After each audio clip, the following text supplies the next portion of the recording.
and to the republic for which it stands, one nation, under God, indivisible, with liberty and justice for all. Thank you. Betty, let the record note that we met in executive session to discuss matters regarding collective negotiations pursuant to Article 14 of the Civil Service Law. And we're going to start with the report of the superintendent. All right, thank you very much. So, good evening, everyone.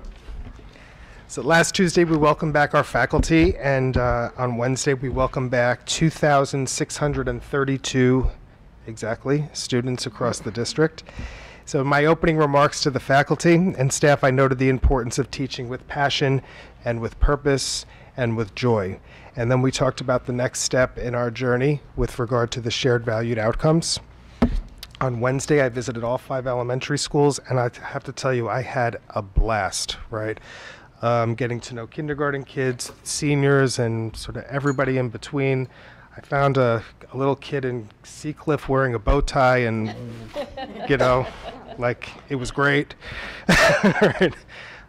So it was really great to see everybody's so happy to be back, and kids really so engaged on the very first day. So it's absolutely the best when schools are filled with kids again.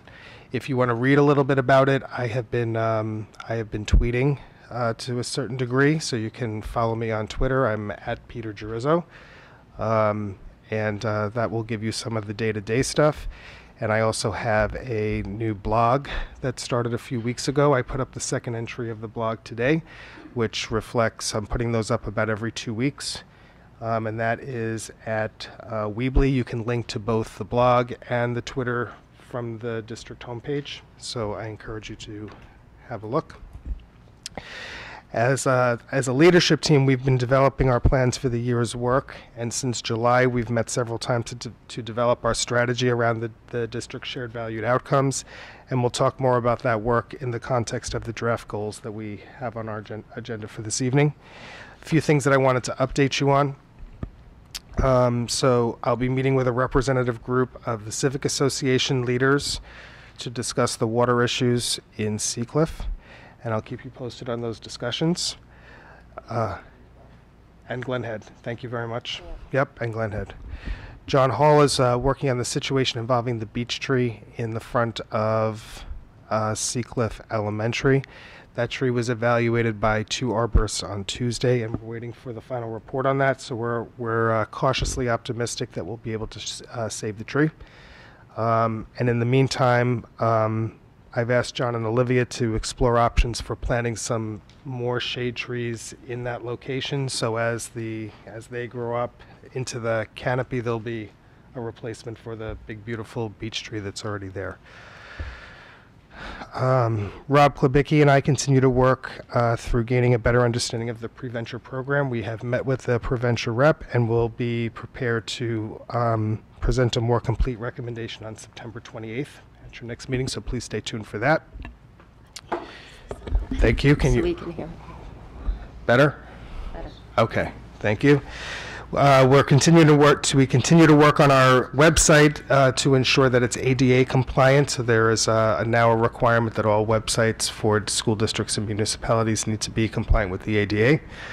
That has to happen by December, which is what prompted our initial redesign of the website. We're now looking at all the teacher pages, and as you can likely imagine, once you start digging into the website, there are hundreds and hundreds of links and sublinks. All of those need to be made compliant, and we will do that. So we met with the principals the other day to talk with them about process, and it is an absolute Herculean task, but we'll get it done. I'm also pleased to report that we'll have a visitation group from China visiting our schools on September 26th. The goal of that visit is for educators from China to gain a better understanding of how American schools work, how they're structured, and the extent to which they are efficient or less or more efficient than Chinese schools. So I'll be interested in what they learn.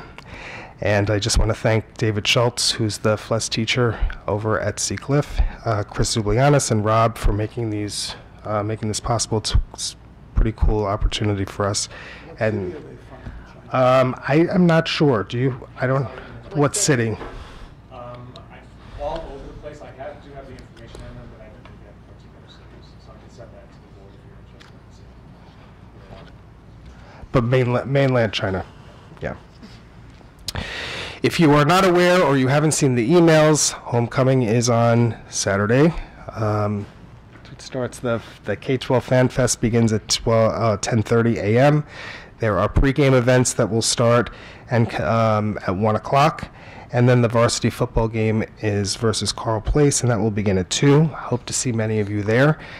We have lots of different activities going on. One of them involves dunking the middle school principal, which should be fun. And another is selfies with the new superintendent. And there is a great big Viking costume that I was introduced to. So stay tuned. It looks heavy, but so we'll deal with that. For tonight's agenda, we have the board's process to issue the discussion items related to the board's process towards issuing an RFP for legal services. We'll take your edits, we'll take your feedback, and we'll set that into motion pending the board's approval. We'll have a discussion on the district's draft 2017-18 goals. I've worked on them with the principals. We've made some drafts, and I have a revised hard copy for you in somewhere in your packet there. Yes? Yep. Or do I have it? Do I have it? Everybody has it. Everybody's got them. Yep. Great. Okay. So we have them, and we'll talk through them. And then lastly, we started a discussion about a future bond proposal at our last meeting, and we have some more information to share with you. So Olivia and I will start that discussion, and then we'll take the board through what we consider to be some viable options, and then you can then ask us some questions, give us some direction for moving forward, and we'll go through that together. We'll be asking the board to allow us to develop and send RFPs, requests for proposals for pre-bond architectural and construction management work. We'll explain more about that to you as we get into the discussion, but it is important for the board to know that by doing so, you don't commit yourself to any particular decision one way or the other. Rather, it gives you a multitude of options to consider that are evidence-based. So we'll talk more about that. And then my last thing is, for those of you celebrating Rosh Hashanah, I wish you all a very, very happy New Year. And we'll see you soon. Thank you. Thank you. So now we'll move to the report from our new SGO representatives. I'll ask both of you to introduce yourselves as well, but you need a microphone. So you can grab Betty's, or you can grab that one up there. But please make sure you introduce yourselves and speak into the microphone so it's recorded. So, hi, I'm Emily Biolsi. And I'm Lindsay Golden. So we are the new co-presidents of student government. We have been the class presidents of our class for the past 3 years. I know you guys had Megan and Frankie last year, so we have big shoes to fill, definitely. But we're really excited to attend these meetings every month and contribute to the community. And so this past week, we had Spirit Week. We started with America Day on Monday, followed by Decades Day, where we had like some 70s basketball players to some disco dancers, and then Wednesday was Duo Day. So I was part of Ken and Barbie, and I was a grandma, part of Grandma and Grandpa. Yeah. So it's been a really fun week. Today we had Character Day, and we're really looking forward to the pep rally. So we're really excited about that. And so since these first 2 weeks have been very busy, we've kind of held off on the freshman elections. So next week we will be holding the freshman elections for SGO office, and we're really looking forward and excited to meeting like a new group of people and see how they like mesh with everyone else already in SGO. And they seem like a very enthusiastic group of kids, especially because they've already come to every meeting, even though it's not mandatory at all, and contributed, which is really nice. And finally, as an SGO kind of project of the month, we would really like to do something with maybe a school in Irma and almost kind of create a sister school to North Shore in Florida that has been affected by Irma.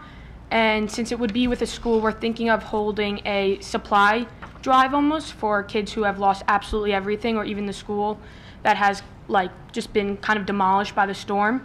And so we're going to this next week. We just met with Mr. Cousins today about this, and he approved it and everything. So this next week, we're going to probably pick about 10 to 15 schools to send an email to their SGO coordinator and the president, and kind of tell them we're from North Shore on Long Island, and we've seen the devastation that has occurred, and we'd really like to hold a drive where we can donate supplies to the school in need. And so we're going to, once we get a school that we would like to kind of be our sister school, we're going to hold a box in the main office that kids can come to, and also at back to school night we'll also have a box so that people can bring supplies to. Okay. Great. Can I do a big comment? Thank you. Can I make a quick Yeah. That's terrific. You guys are doing that. One thing, just as a suggestion, is if you guys are interested, maybe expanding the search to schools beyond Florida. Some of the Caribbean islands have been truly destroyed, and so there might be even more needy folks down there. Yeah. Texas as well. Yeah, I mean, Yeah. sadly, there's no shortage this season. So, Yes. thanks a lot. Thank you. And I also, many years ago, we had a connection with the school outside of Houston. We got it pretty badly, West Columbia High School in Missouri. We have done domestic exchanges with them. So, two separate occasions, North Shore students visited them when they came up here. So there actually is a connection with the school already. Nice. Thank you. Great. I'll Uh, add, Houston ISD has actually published the list of schools that they will not be able to open again this year, and they're trying to figure out where to put the kids and how to rebuild the Oh, schools. okay. Thank you. All right. You guys adjust the microphone because it's hard to hear. Sorry. Not Okay. you guys. Oh. You guys are great. Okay. Thank you. Thank you so much, and welcome. And welcome you. to a new school year. Okay, we're going to move on to the approval of the minutes from August 24th, 2017. Could I have a motion? And could I have a second? Second. And any comments or questions? All in favor? Oh, I just sure. have a general question. I'm Sure. sorry. When the minutes are generated, I understand you're highlighting the issues that were discussed, but in certain cases, there were more comments made. How do we determine which comments get to the minutes and which comments don't? Well, Betty takes the minutes. She does an overall. If you feel like something needs to be changed or added, this is your opportunity to add something, and then we as a board will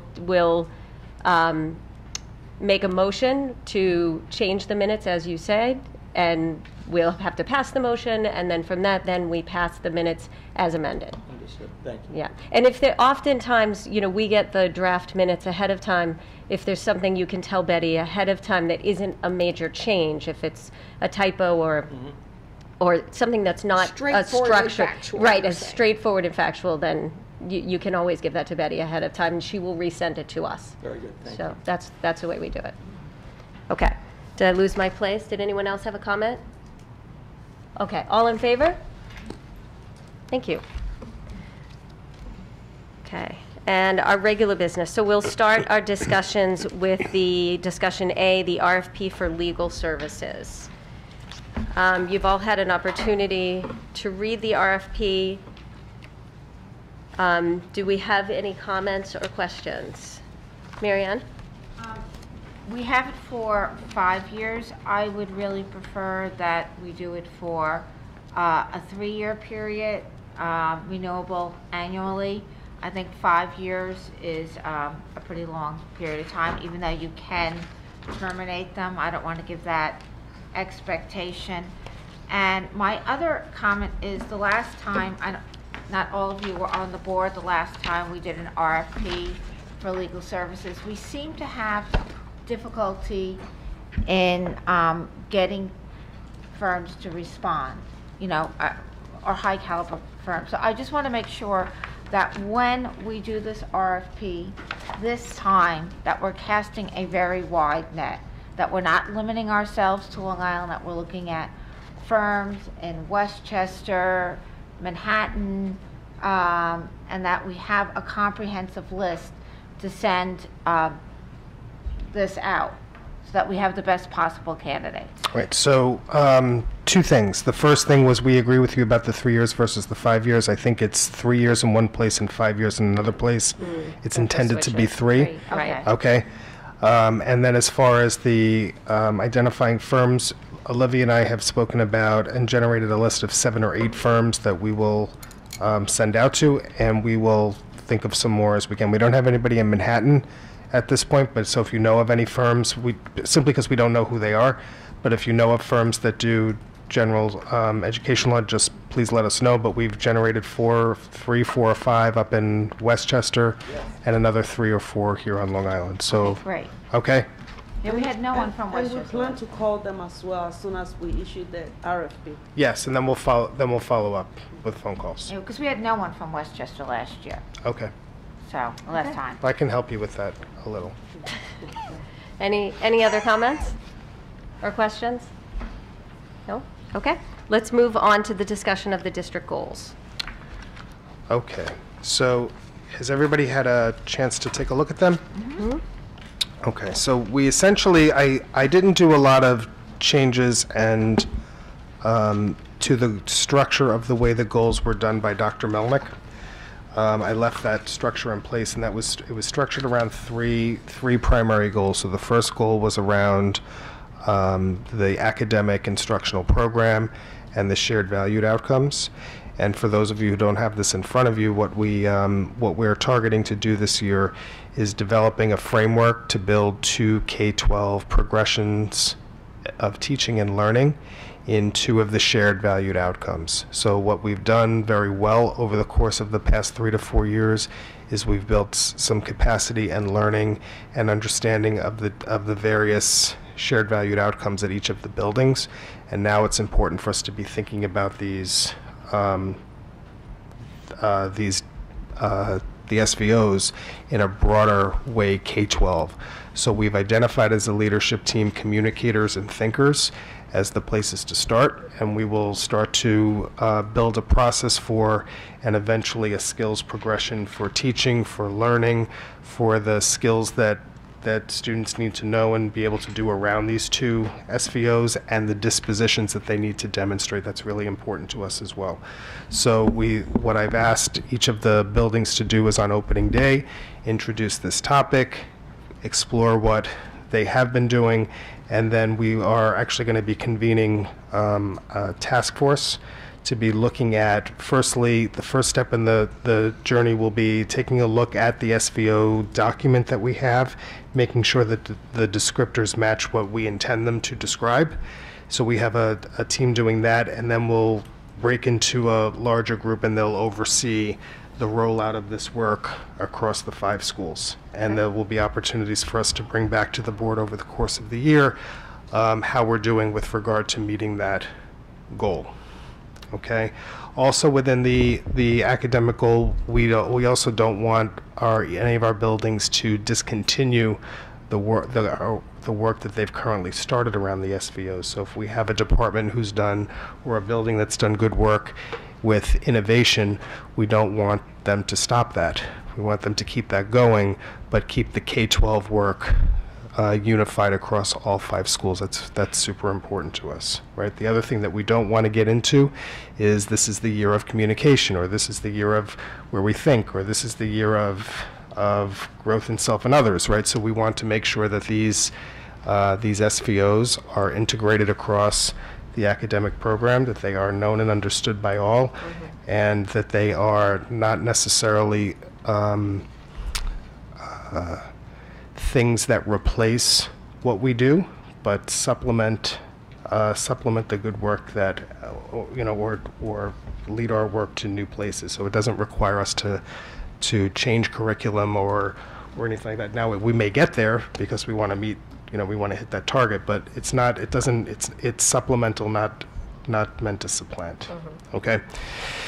Thirdly, we are looking to expand performance-based assessment across the district K-12. So we've done some work with the PADI project. I hate calling it the PADI project. It's PADI, right? Yeah. The PADI project, right? Thank you. And so what we'd like to do is encourage teachers, whether they're involved in that the PADI project or not, that assessing children in a performance-based way is a good thing to do. So, so that is a district goal for us. We'll be moving up the Math and Focus program to grade 6 for this current school year. We have a new social studies framework. Albany was very, very busy last week. If you were paying attention to anything that was going on with the Board of Regents, they were approving standards and frameworks and whatnot. And now it's time for us to do the crosswalks of our curriculum to the new standards and make those changes. So that will require a lot of work. Did you have a question, Tony? No. No? Okay, I'm sorry. So then moving on, we have the science standards K through 12. We will continue to implement the research argument writing K-12. This year we've included Chromebooks into the mix of technology to support instruction. That doesn't mean that iPads are a thing of the past. Chromebooks are just something else that will supplement and support learning. And then we're looking to increase the scope of the work that we do in STEM and STEAM. So the innovation centers that we have in each of the schools, they are great spaces for kids to learn and play and tinker and grow. And what we want to do is make it so that STEM, science, technology, engineering, math, or STEAM is when you add the arts. And now people are talking about STREAM, where you add in a research component to that. That is not just limited to what happens in the innovation lab, but it actually transcends into the classroom as well. So this is work that we'll do. Are there any questions on that first set of proposed goals, or anything that the board is feeling that we've missed? Or yes, Sarah? No, you've missed nothing. Okay. I did, with the SVO piece, so the two shared value outcomes that you want to focus on first are the communicators and the thinkers. Correct. I just want to know, did you want to say anything more about how we settled on those two in particular? Well, that's an interesting question, right? So we settled on them in administrative retreat in early July. So when we did an assessment, so if you come to my office, you'll see these chart paper hanging all over my wall with things that we have set out to achieve over the course of the year. One of the two of the goals that we came back to over and over and over again in our work with the work that we've done and where we want to go and where the priorities should be were largely around communication and largely around getting kids to engage in deeper thinking and metacognition activities, right? Thinking about your thinking. So it was a good place that was, it was a good uniform place for us to begin this work in a K-12 way, because it was a need that transcended. All of the SVOs are needed across all of the schools, but it was a need that was clearly stated across the 5 schools. So it was just a good place for us to get started. That frankly is not highly complicated to dig in as we're rolling out K-12 work among all the teachers. Thank you. Okay, you're welcome. Peter, as you talk about opportunities for all students, what about building in that there should be global opportunities or increased global opportunities? Because we're really dealing in a global economy and a very global society. I think that becomes more important. And then the other thing that I think is more important in terms of even the authentic learning you're looking for is experiential learning as being an important component. Because more and more simulations are games that students are extraordinarily good at mastering, but experiential learning, much more hands-on, much more unpredictable, much harder to treat as a game, and I think a much deeper learning experience. I agree. Yeah. I wanted to come back to the K-12.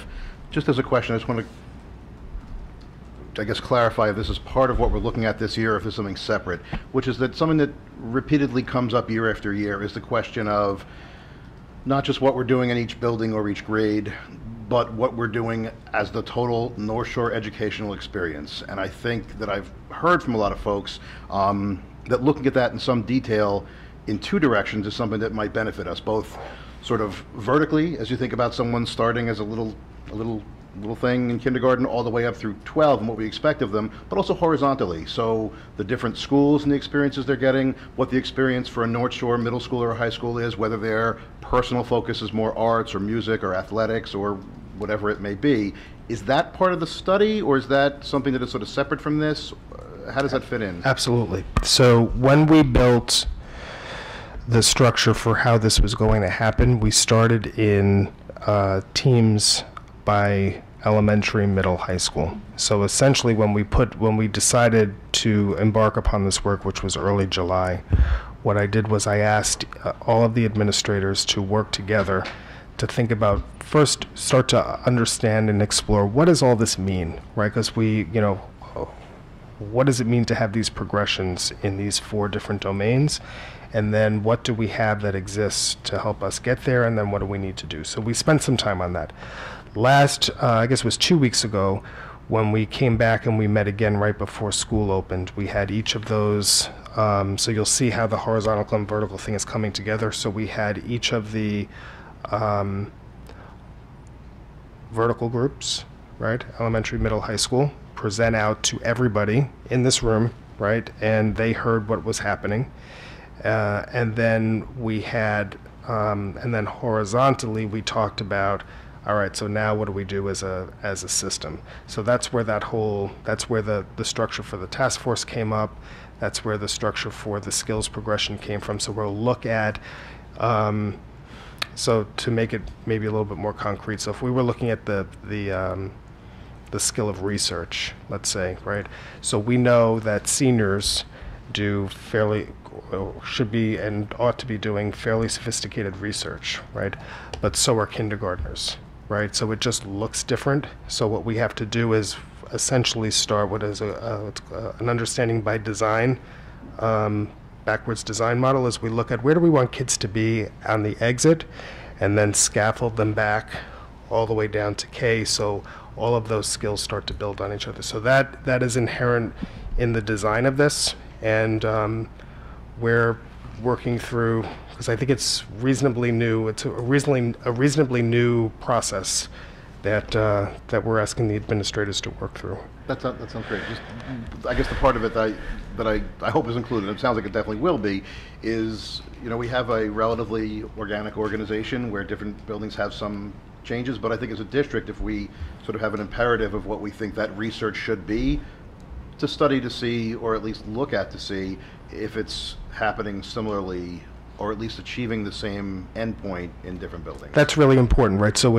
so in each of the 3 elementary schools, your experience should be unique enough that the school can have an identity and a character that is important to them, but also have a common experience, a common 4th grade experience. So if at some point you move from, Seacliff to, Glen Head or Glenwood Landing or any combination, that you can leave your current school, go to your new school, and have it not be radically different.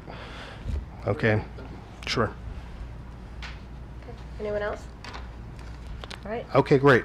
So on the second goal, we wanted to continue working on strategies, a community plan of action to address issues of substance abuse and personal loss. So last year, the district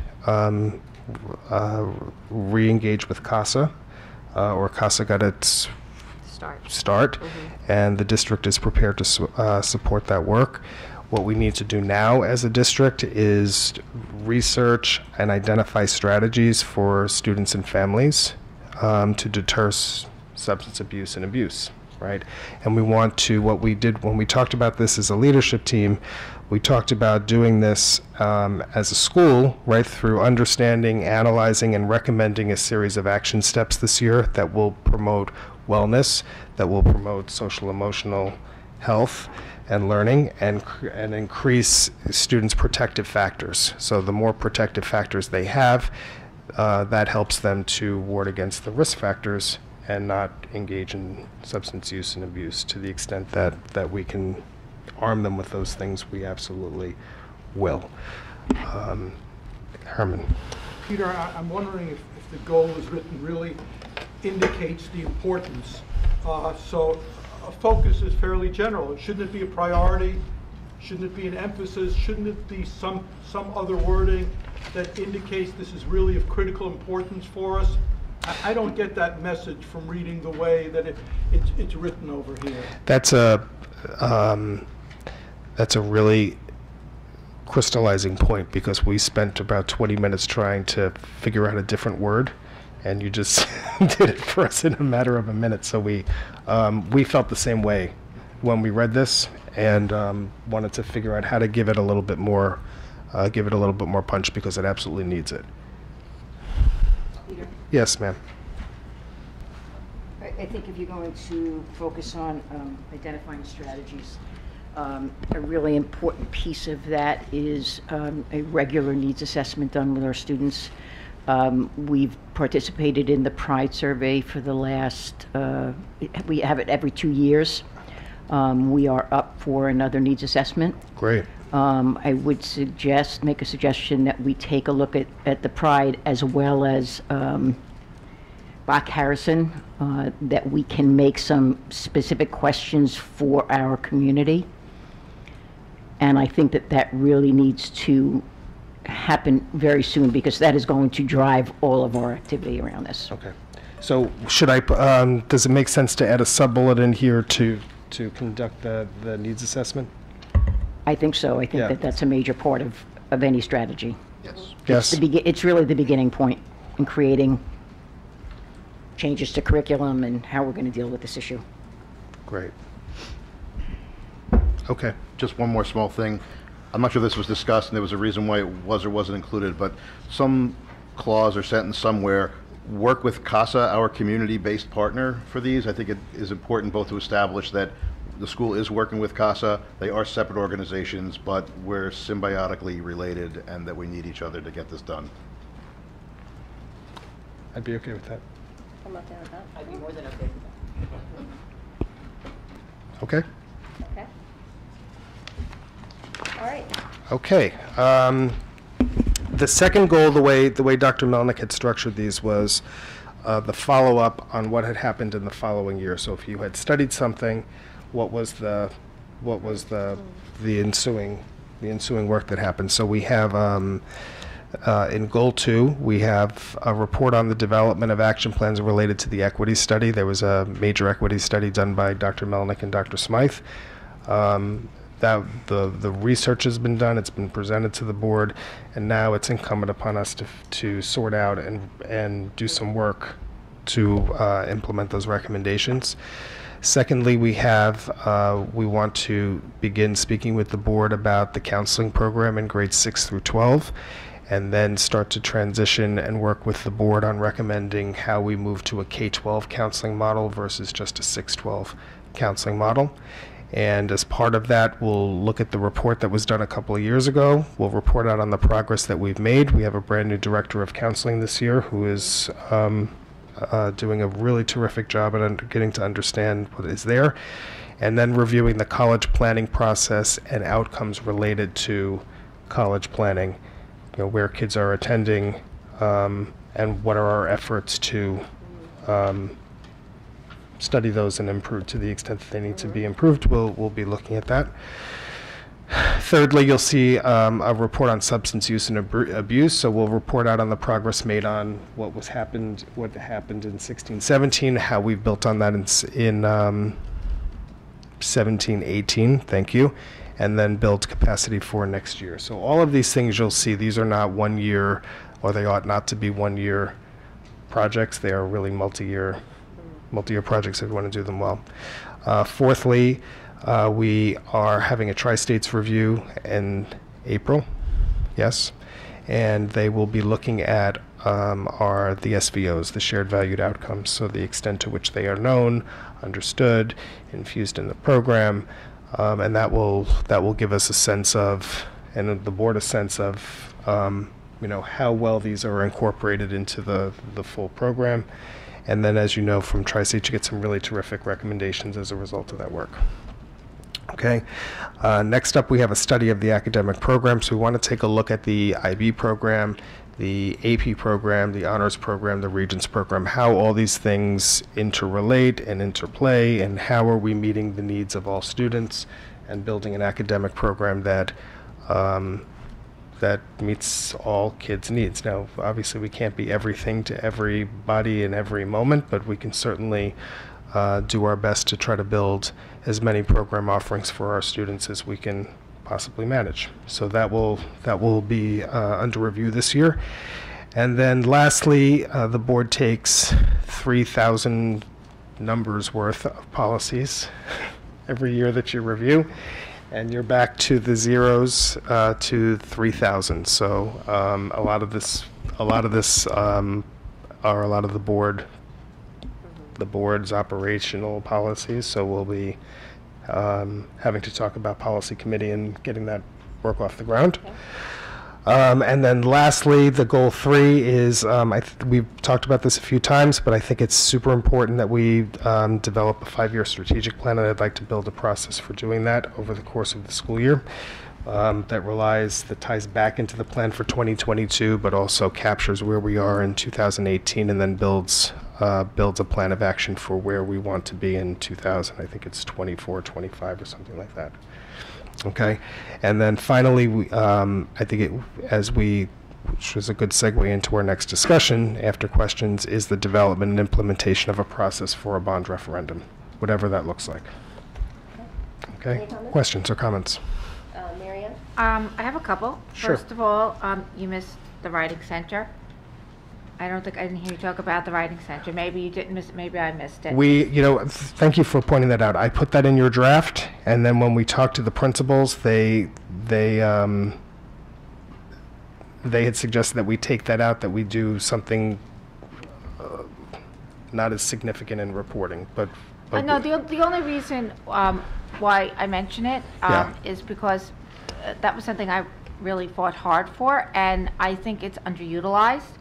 I have parents call me all the time, and one of the things that the Writing Center does, as well as general writing, is it does do SAT and ACT prep. We don't offer a class at the high school. We only offer a class through community education, which is bizarre because no one even knows about it. So I know that my child utilized it before the ACTs and the SATs. And it's out there, but somehow parents don't seem to be aware. Maybe the kids don't want to tell them they can go before school, after school, and at lunchtime to get ACT and SAT prep. It would also be helpful if they could utilize that. They utilize that for college essays if parents knew that, rather than paying someone a lot of money for that. That it was out there. I just don't think we've done a really good job of promoting it to the parent community to make inquiry as to what it offers. So they could say to the kids, did you go today? Would you avail yourself of that? It might be a good idea. So that was one comment. So do you have more on the Writing Center? No, I have another one on counseling, but go ahead. Okay, so with regard to Writing Center, what I would suggest that we do is we can certainly do something at the board level here that is fine to do. We could also have Albert Cousins and Linda Binion really look at utilization of that center, get some data, and then we can have we can certainly get that in report form to me and the board, and then we can think about what the next steps might be. Right, and I do for think that. kids But are I think that's a good utilizing question. it, but I don't think the parents are aware. And it would be good to might be look right. at utilization. I think we should also look, because the format is, I think, the teacher leader and Dr. Kermser work together on it, and they've been training students, which I think is a great idea, but I think when you're talking about SAT, ACT, I know Dr. Kermser does a lot of that work, and she's amazing. But college essays, maybe we could have more professional input on that rather than peer input. I think that would be helpful. I agree. Okay. Thank you. Okay.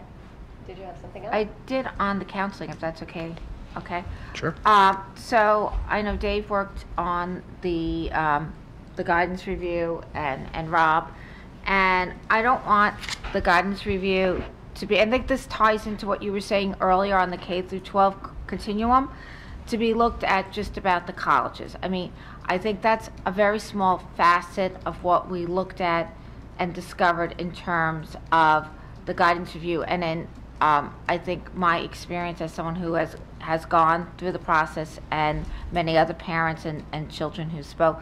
So I think the college application process, as we do it now, I think there could be better communication about that. I think we could develop rapport and relationships with other colleges that we haven't really looked at before, maybe some things like a Williams, a Swarthmore, a Hobart, a Colgate.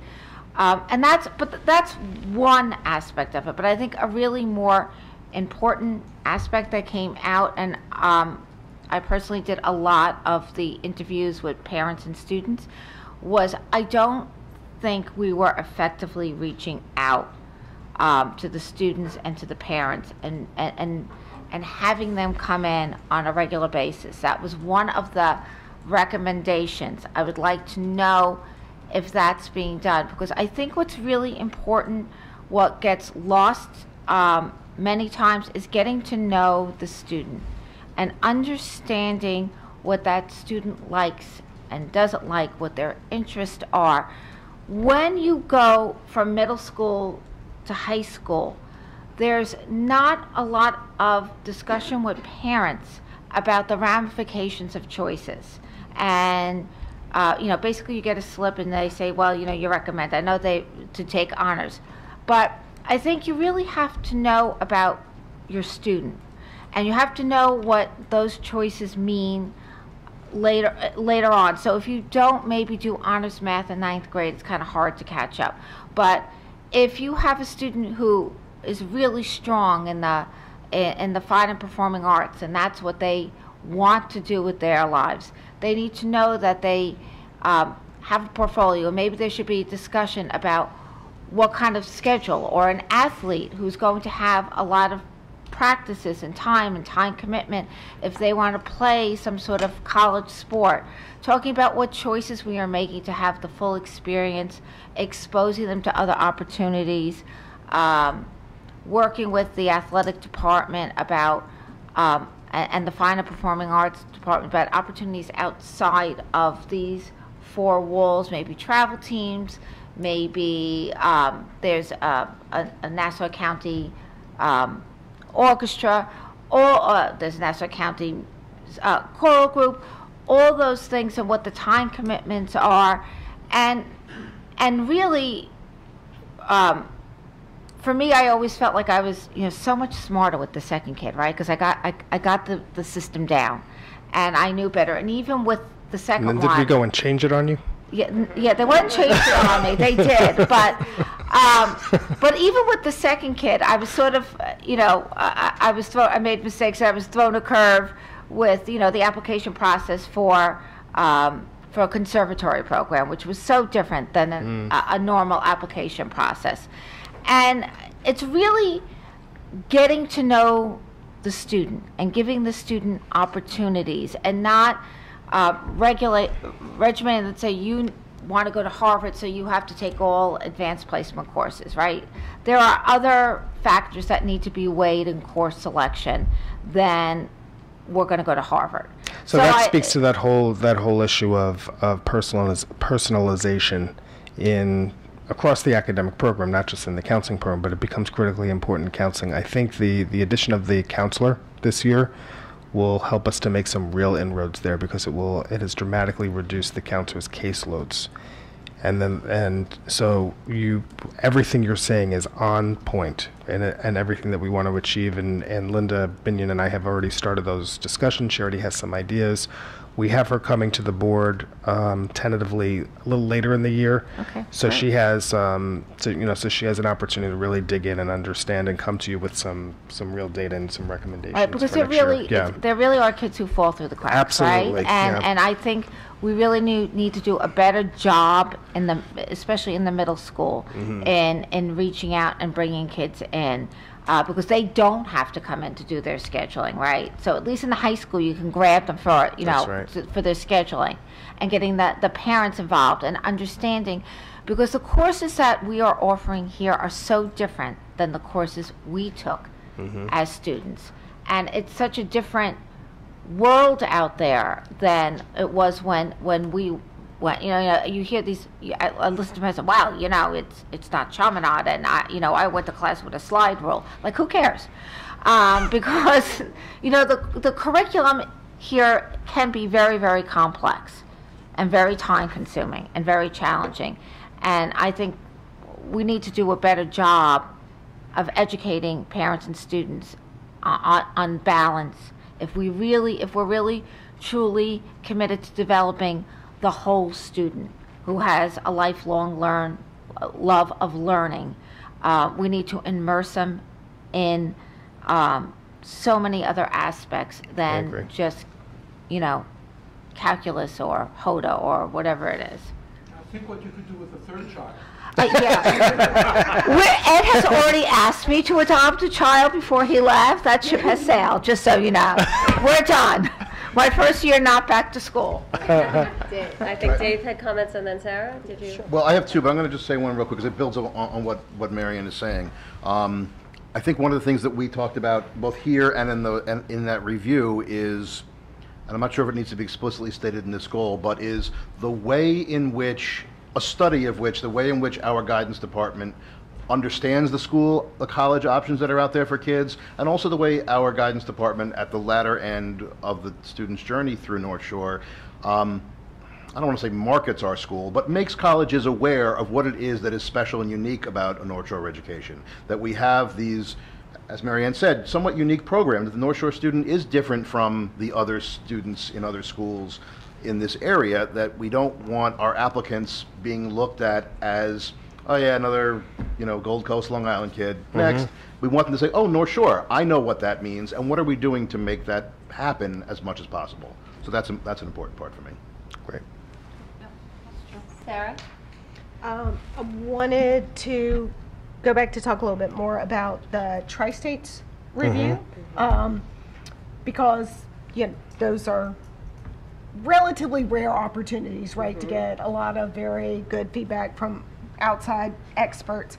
And I think historically the Tri-States reviews have been about a specific area of curriculum, like I think the writing program was made. Was that the last one? Writing, there was math. Math was done, yes. So I was interested in how we decide to do the SVOs, which to me sounds like a great opportunity, and if Tri-States had done things like this before. Do you know what I'm asking? Like, yes. Or if everywhere else they've only looked at, if this is new and different for them.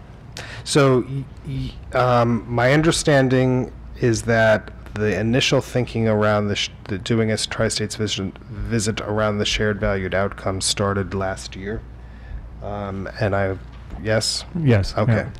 So when that was brought to me, I thought it was a great idea. The reason why I think it's such a great idea is because the district and the board has invested enormous resources in building these shared valued outcomes. We say that they are shared. So we need to, I think, take a temperature check on the extent to which they are shared and valued. So I think that's important. As far as Tri-State's ability to measure that, I would say absolutely yes. The one example I could think of is if you're familiar with the Bronxville schools, they're up in Westchester. The Bronxville schools have something similar. It's called the Bronxville Promise, and that essentially drives. It's like their shared valued outcomes for Bronxville.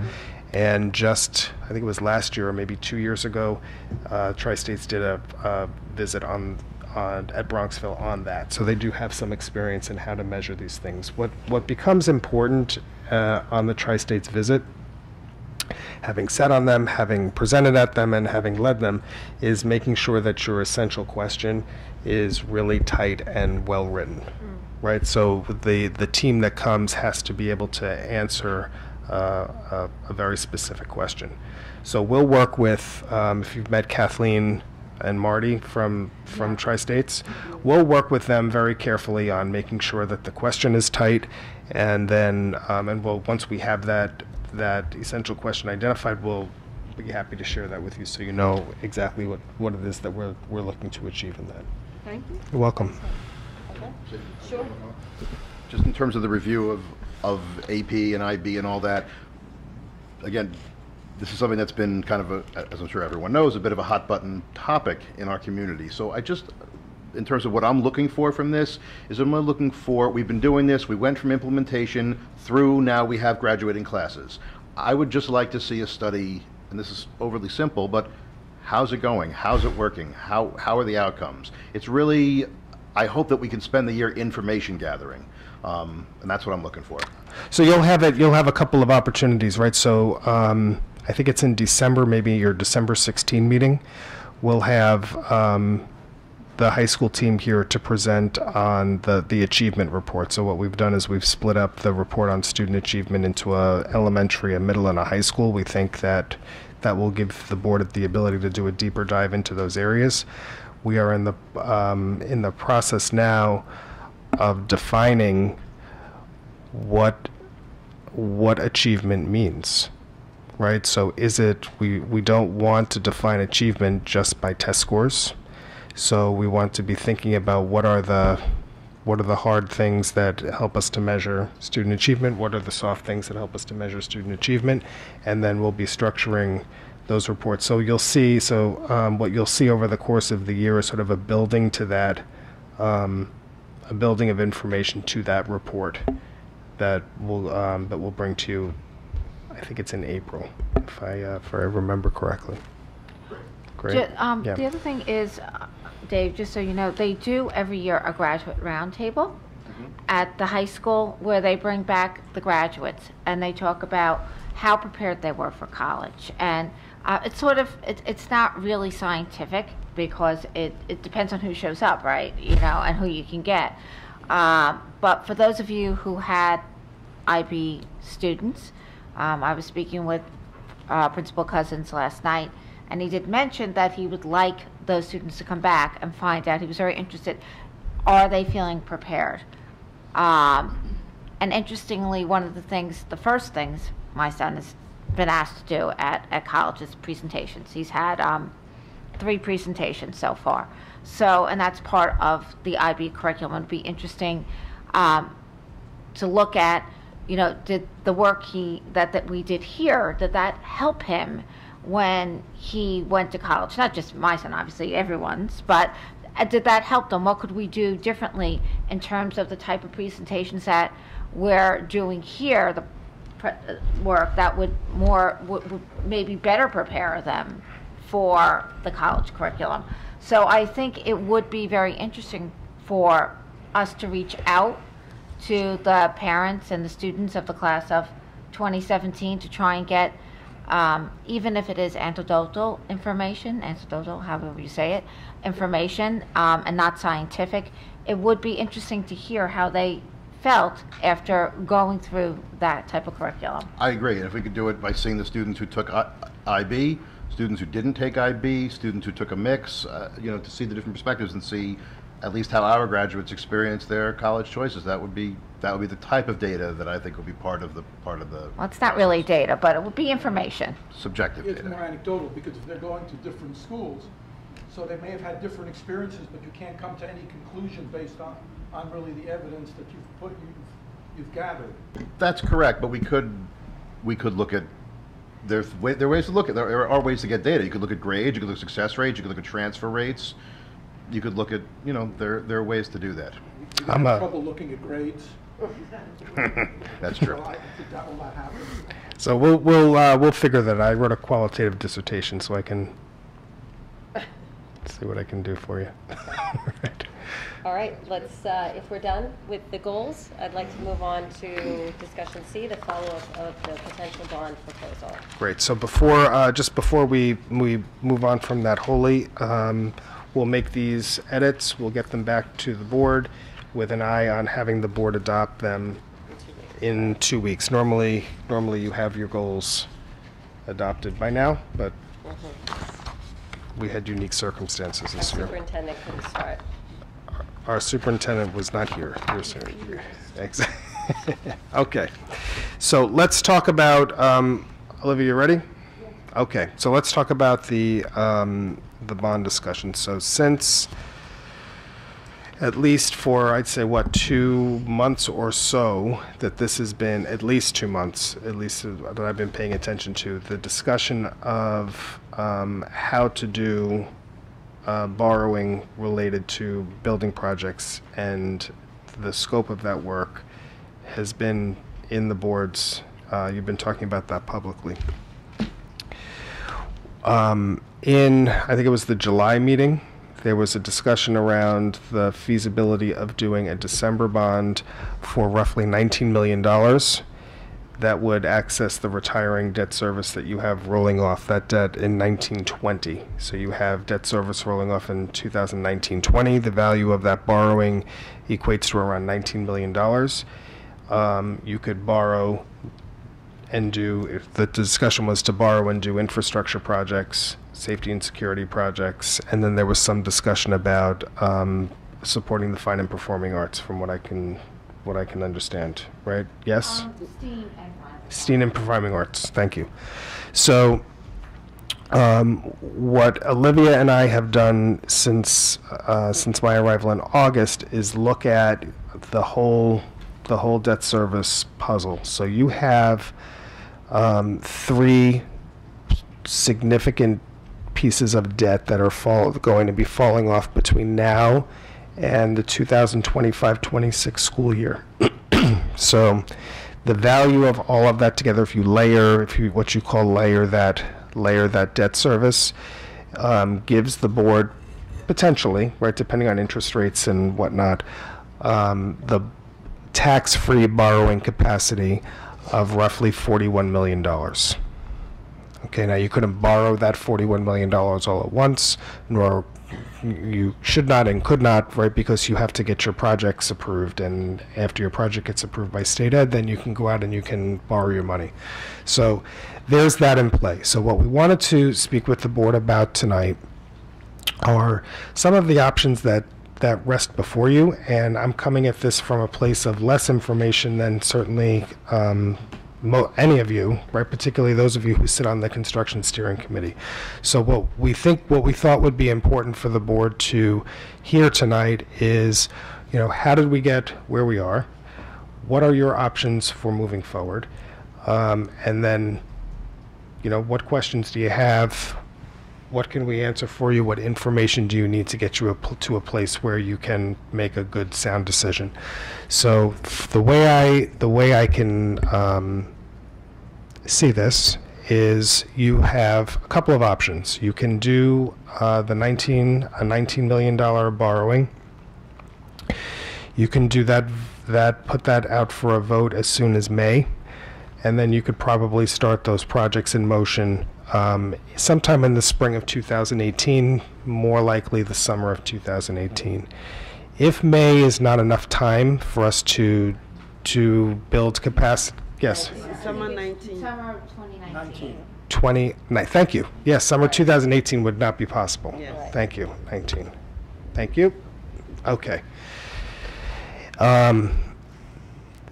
That would give you time between now and May to do the SECRAs, to do the get your community input, to figure out what projects are important and priority.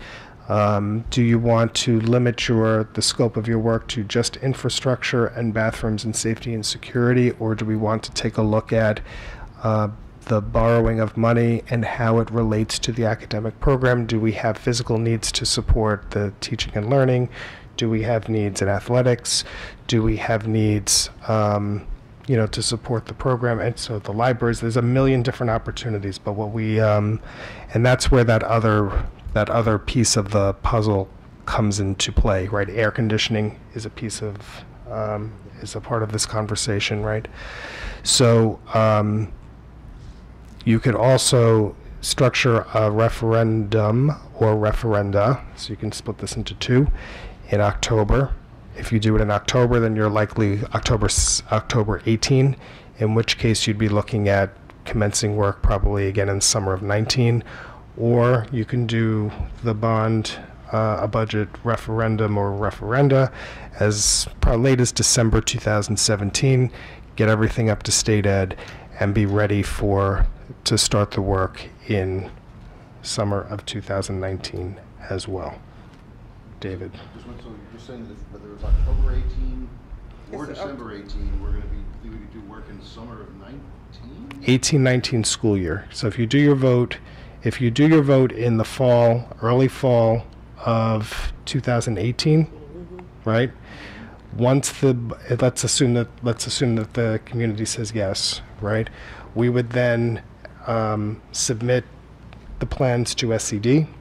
They then go in the queue lines, depending on what it is. Most of anything requiring engineering or multi-trade is like in that 30 to 35 week queue, right? So that would get your approvals in time to go out and do some work in the summer. What we would want to be careful about is how we stagger those projects, right? And then the extent to which we, the sequence of that they're done. So any single trade project, if you have any electrical work that's simply electrical work, or you have camera work, that generally can go through a single review process, and you can have that probably in about 12 to 17 weeks or something like that. So that's a lot faster. What we're missing here is the plan, right? So I think what is the most important next step for us to do is to figure out what it is that we need, regardless of how much money we have or it could potentially cost. We need to do a baseline assessment of what do we need, and then build a plan around that. And are we going to take projects and build them into a bond? Are we going to take other projects and put them in and assign them to the capital reserve? Are we going to take other projects and assign them to the capital lines in the budget? So what I don't have to be able to offer the board at this point in time is any clear plan on what it is that we need across the entire physical plant of the district. So what we'd like to be able to do is go out and issue RFPs for pre-bond architectural and construction management work. They will then come to the district, assess what we have, what we need, what we think we need, benchmark us to other districts, get community input, focus groups, surveys, all of that, and then come back to us with recommendations and discussions about what it is that needs to be done, what's feasible, what we think is the most important priority with regard to the physical plant. It may not be once we have architects and engineers here taking a look at things. So we're just missing that piece. So what I'd like to do is put those out. It doesn't commit you to anything. We would then get the proposals back. We'll interview them as a board, and then determine what happens next. Okay, so I've talked way too much. Your turn. Peter, Yes. in terms of priorities, what this should be driven by, in addition to just basic infrastructure upgrades, are academic priorities. Absolutely. And what really best serves the success and the needs of our students. So for example, we're talking about North Shore being noticed. Where you're really noticed is by the number of Intel, or now I guess it's Regeneron semifinalists. That's a critical measure. We don't do that well in that particular measure. One of the things that we need to have in order to do better is space for students to do independent research, under supervision, but space. So I would hope that on any bond issue that we consider, in addition to the necessities, what will further enhance the success of our students? And in the sciences, there is no substitute for providing them with those research opportunities and being more successful in the competitions that really measure student achievement. Marianne? So one of the things we haven't talked about, which was mentioned at the Construction Steering Committee, is that when you put off this work, there are cost escalations that go in. It's not just interest rates. For example, I have been working with a union for about 3 years on a construction project, which just got scrapped after getting everything down to the demo permit because the cost of construction has escalated, that the project has doubled in cost because of the demand right now for steel and concrete. So a $20 million project became a $40 million project, which was just not affordable. So unless you really have like a 2008 phenomenon, which we are not wishing for, right? That is really going to slow construction and the demand for contractors. What our cost estimator said is he's going to have to put in significant cost escalation. So your 19 million that you may put up now in May to do in 2019 will probably have cost escalations that won't even be covered in that 19 million. Now you put it off to 2020, 2021. What you could have done for that 19 million is going to be significantly less absent a total economic free fall. And I think we have to bear that in mind. There's been a lot of work done on what we really need to do in terms of infrastructures. And those locker rooms and bathrooms at the middle school and high school are not going to get better. So without some sort of significant work. So if we are really serious about doing this in a fiscally responsible manner, and I totally agree with you that we do have to look at the academics, and I want to make sure any money that we spend is spent prudently and in a well thought out manner, which I think that portion of the analysis this past year has really been missing at the construction steering. But I do want to emphasize that every year you put off construction, you're looking at not small costs. It's not just interest. You're talking about very significant cost escalations. You're right. Sarah? Yeah, I just wanted to be clear with the community because we're talking sort of about debt service schedules and how debt's coming off, but I wanted to be clear that even setting aside, to Herman's point about academic needs and educational needs, that clearly what children are expected to learn and how they're expected to learn it has evolved, and our facilities have to support that. But that even setting that aside, that we know, because we do such a thorough and consistent job of our facility surveys, we know that there's pretty much an endless list of things that already need to be fixed in the schools. So we're not talking about, hey, debt service is coming off, what can we do? We're talking about debt service is coming off, which parts of this nearly endless list can we get done? And you're talking about, 10 or 15 years worth of bonds, during which period, obviously, other things are going to get rolled on to the end of the list. And I think it's not always apparent because you can't see fuse boxes or septic tanks from the 1950s when you're walking around. But if you take a construction tour, I want to assure the public that, unfortunately, there is a tremendous amount of work that needs to be done in the district. And I think we're trying to talk about a process that prioritizes the things that need to be done in terms of when and how we balance aging infrastructure across these 5 buildings against things that we need to do to keep our educational goals moving forward too. Right, and the goal is to do this in a way that's tax neutral. Right, that's the primary goal. So we use what we have, so the taxpayer doesn't feel the impact of the additional borrowing. Right, that we want level budgeting as much as Absolutely. we can, and that we need to put projects together in ways that make sense and are economically efficient and keep our buildings operating Absolutely. while we're trying to get all this stuff fixed. Absolutely. Yeah, I think those are both very good points, all good points.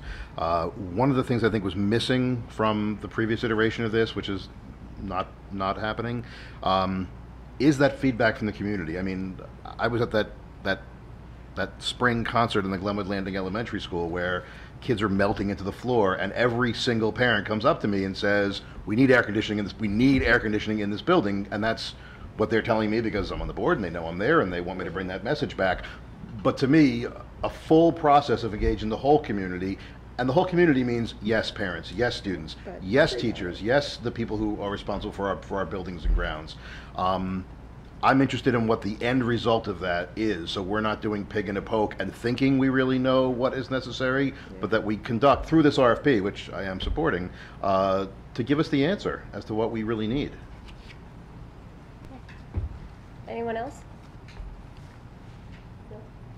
Okay, so we need to decide if we're giving you the go-ahead to send out the RFPs for the pre-bond Correct. planning. If anyone is in disagreement of that, if we're all in agreement, we're in agreement. Okay? Great. So please do that. Thank you very much. We'll work on that right away. Okay. Good. That's a good plan. All right, let's move on to comments from the public. Anyone? Yeah, come on up.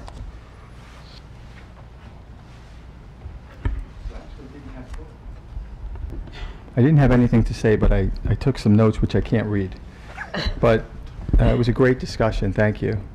To the point. Oh, your name and town of I'm residence. sorry. I'm sorry. I'm Like, I don't curious. know, but come on. Lauren Truisi, Glenhead. Sorry. To the point about the, first of all, I had the privilege or the honor of participating in the interview process for the new director of guidance. And I think the community is privileged to have Linda. I think she's a very special person. I think she's going to do some wonderful things for us. One of the things I personally discussed with her during that process was the fact that I had 2 girls coming from 8th grade to high school and a son going as a senior, becoming a senior. And I saw as a flashpoint the handoff, the bridge, the crossing of the bridge between the middle school and the high school. And I think people need to understand there were decisions taken at the end of the middle school when you start to fill out the classes that implicate whether or not you can even take IB, become an IB student. David's point related to this, he wanted to see a study in terms of the students that graduated our first class with IB. I think if you look at that, you look at the numbers, but the numbers are going to reflect the product, IB, it's going to reflect the process, but it's also going to reflect the prep. And I think a lot of students could not become IB candidates because they didn't take AP history, for example. So something as simple as that is something that gets picked up early on in the process and could cost someone an opportunity. And then lastly, you mentioned something about quantifying, something I love to do. Quantifying qualitative data. We've done it before at the school. It's big around the diversity initiatives because it's very difficult to put a metric against diversity. But if you ever do that, I'm very happy to raise my hand as always and help out in the creation of that formulation.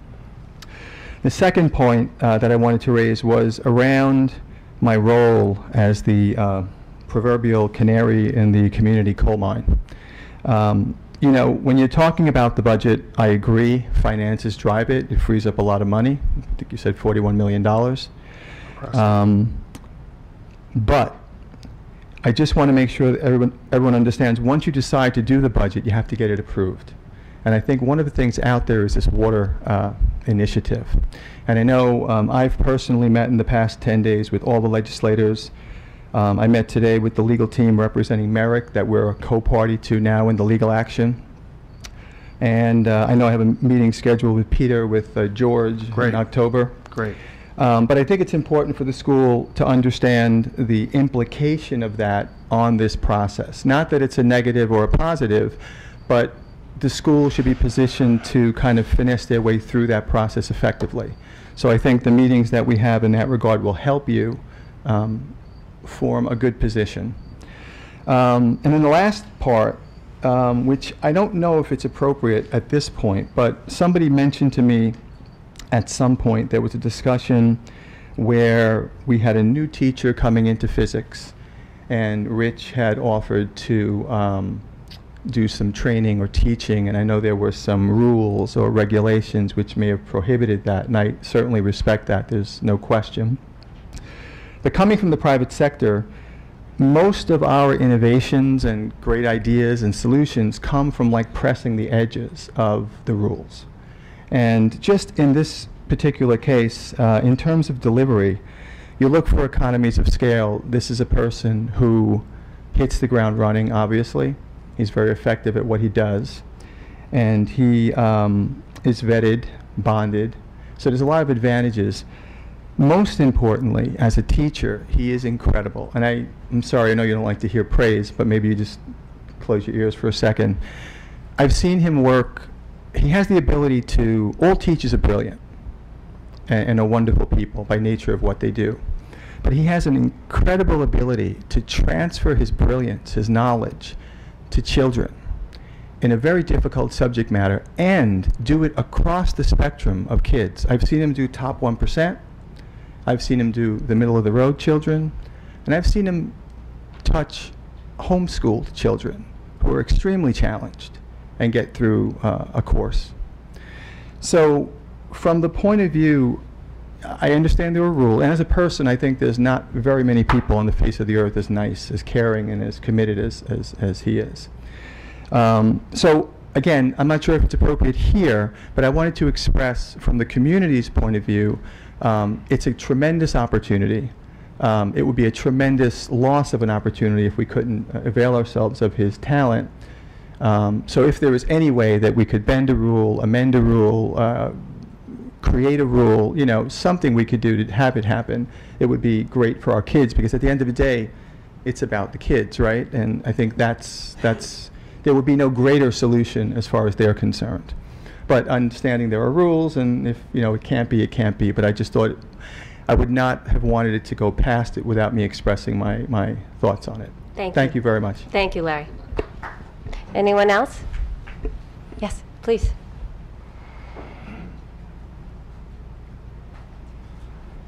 Jerry Romano, Seacliff. Tony responded to me last week and said that, you know, the North Shore School District couldn't be compared to any other school district.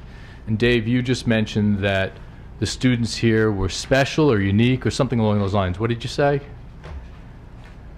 I said there's something unique about the North Shore School academic program and the students. Sure. Okay. All right. I don't agree. Okay? And as I said in my letter to you, which I'll read so I can share it with everyone here, because one of the reasons I'm here is I'm concerned that the North Shore schools cost 36% more than the county average, and they're underperforming. So here's my letter. Tony, this is about benchmarking higher performing school districts that deliver a far greater value for much less cost to the community. If you remove ESL students from the mix, children overall are pretty much the same, whether they live in Great Neck or Hempstead. The single most influential factor are the parents being involved in their children's education and how high they have set the bar for their children and the school district to perform. My wife and I knew enough to make up for the shortcomings of North Shore schools and had the resources to pay for very expensive tutoring and test prep classes. The school board needs the highly compensated district administration to look at how other districts do more with less. What is North Shore doing that isn't working? What are the districts doing that North Shore didn't think of or know to do? North Shore is spending 3 times the amount of money per student population on special ed compared to Manhasset. Why? It's about asking the right questions, which has not happened for a very long time at North Shore, which is why the school budget has ballooned to over $100 million. To be successful, you must be able to acknowledge what you don't know, and when needed, bring in skilled talent to get the right answers and then make informed decisions. Running an operation like this is a daunting task for a volunteer board and requires a great deal of time and skill, but ultimately, you must do what's best for the community and the students. I'm available to meet when there is meaningful data to share with the community in a public meeting as to why the $75 million baseline of Manhasset's $28,000 per student compared to North Shore's $38,000 per student is not producing the best results. What is being done to fix it, and what are we getting done for an additional $26 million per year? When I was out this past week and I spoke to some of my friends and neighbors and I said, we're 36% more than some of the top performing school districts. They were like, oh, okay. I said, no, that's $26 million a year. They went, $26 million a year? I That's a lot of money. You wouldn't need a bond issue, right? You could pay for everything. You could have everything gold plated if you wanted to. And then I told them that the average homeowner would probably get about over $3,000 a year back in taxes if we lived in Manhasset. And they were like, wow, what are those people doing over there? We're paying for exceptional output. We're not getting it. We need exceptional people on the school board. I'm not seeing it. Maybe some of you are when you go to work every day. I don't know. I really don't know. You know what, Jerry? I really don't need to continue to have my board be lambasted by you. We listened to what you said, and I appreciate you coming and making the comment, but I think you personally attacking us is not appropriate. We are, as you said, volunteers, and I do not want to sit here and take this. Okay, then tell me why we should pay $26 million a year for schools that are underperforming. I'm not going to answer you this evening. I'm going to take your comment. So you don't know why? There are a lot of things that we do in the school district that they do not do in Manhasset. There are many, many things, and I'm not going to compare us to Manhasset. Okay, if you want to do the numbers and you want to sit down with Peter and I, we have offered for you to do that. It's not my job. Okay, fine. So we'll cover it at a meeting sometime in the future. So why don't you compare us to Herrick's?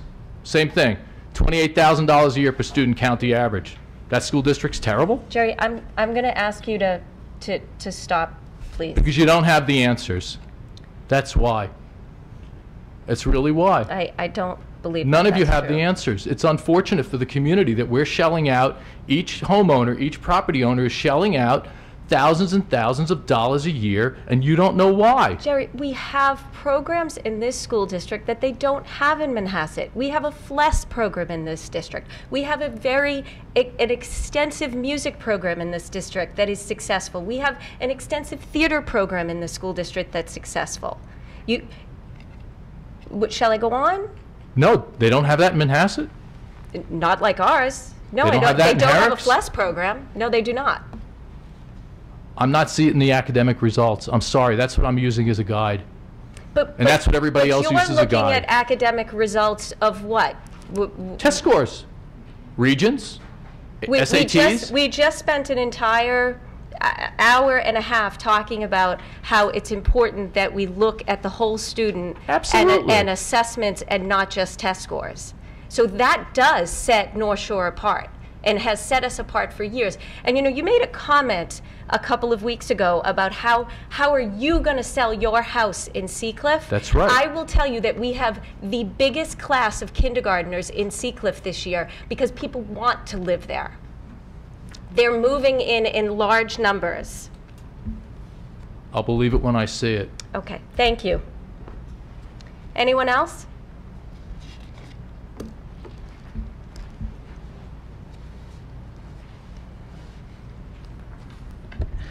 Hello, Lisa Vizza, Glen Head.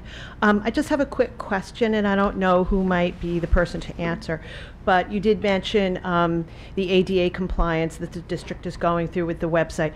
I was wondering if the same compliance also applies to the open meetings law. So is there some sort of plan, or is it a requirement? I don't know. I'm not a scholar of open meetings law. For access for people who are hearing impaired? Yes, there is.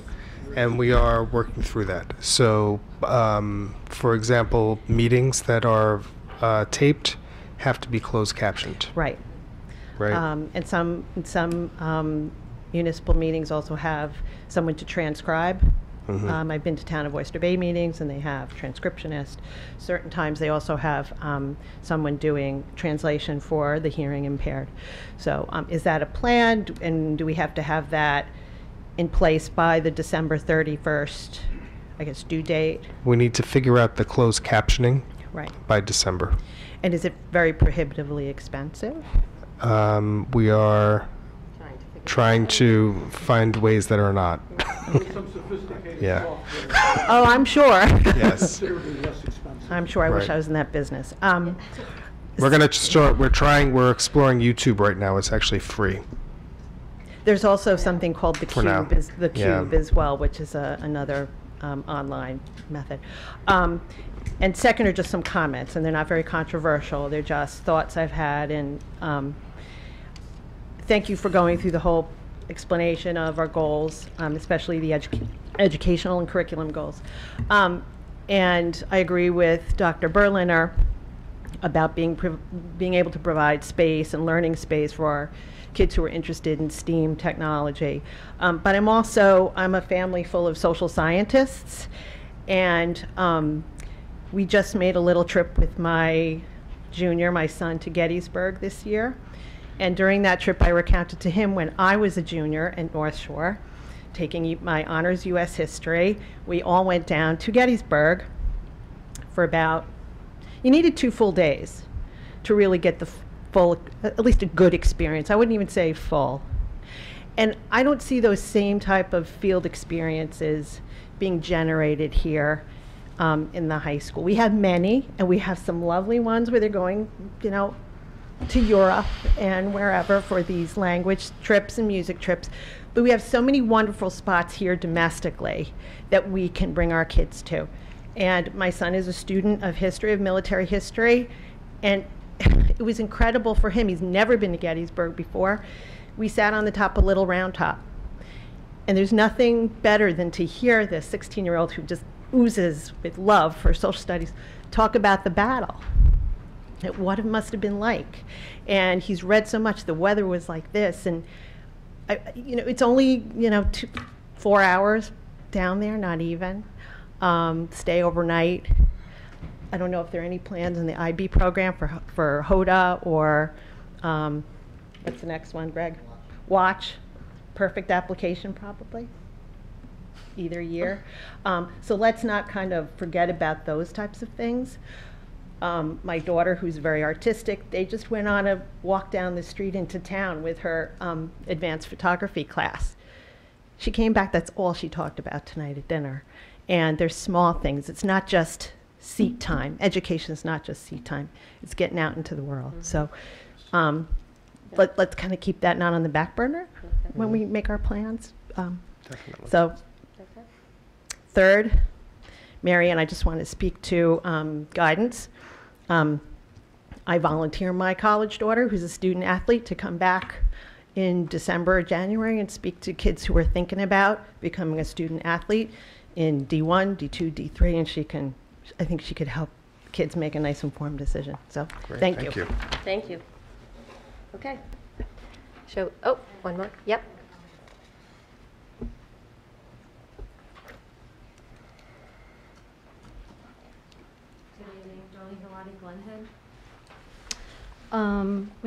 There was a comment about experiential learning, and what I understand to be experiential learning was the senior experience that my kids took advantage of at the high school. I feel that it was a great loss when the curriculum was changed. One of them volunteered at an animal hospital. One of them volunteered at a local politician's office. My daughter did a full-year art project. My son worked at Cold Spring Harbor and did extra research. So you can't get more real life than that. So I feel, whether for AP or IB, that senior experience for them was invaluable. That's number one. Number two, as far as the field trips, I agree. Field trips are definitely a window into a world a lot of kids unfortunately don't get to see.